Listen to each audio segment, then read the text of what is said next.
Hi there, Merlin Huff with Real Property Management Express.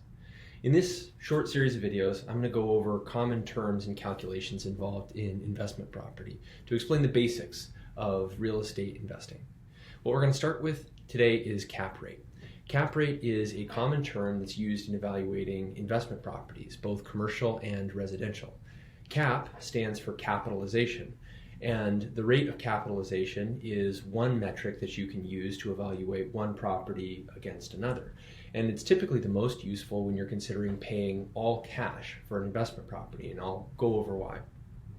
So the way that you calculate capitalization rate, or cap rate, is you take the net operating income, which is total revenue less operating expenses, and operating expenses are things like insurance, taxes, management, the common fees that you're going to be paying year in, year out as part of the operation of the property. And you're going to divide that net operating income by the purchase price. And that'll come out with a percentage. So if your net operating income, for instance, in a given year is $10,000 and the price you paid for the property is $100,000, that's $10,000 over $100,000, which gives you a cap rate of 10.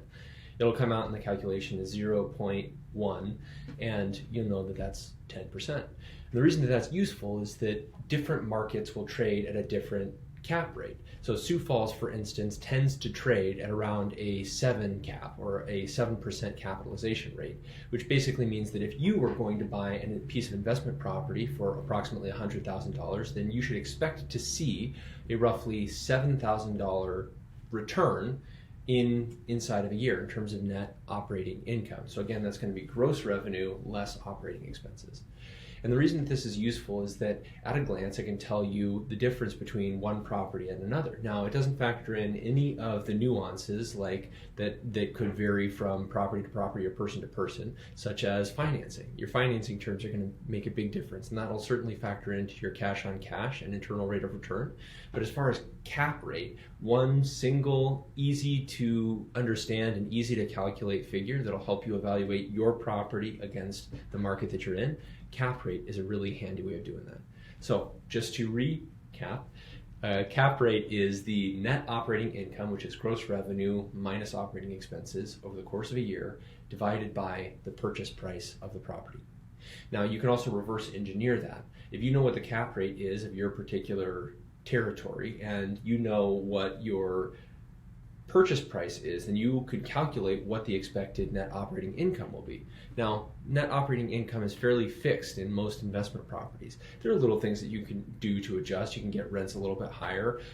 You can reduce some of your expenses, but by and large, that's pretty fixed. On the flip side, you can also use cap rate to calculate what the appropriate purchase price of a property would be. So since we know that Sioux Falls trades at around a 7% cap rate, and you can know based on historical performance how a property has performed over the last year, 2 years, or 3 years, then you can come up with a average net operating income. And based on a 7 cap and your net operating income over the course of the past year, you can then calculate what the purchase price should be for that particular property.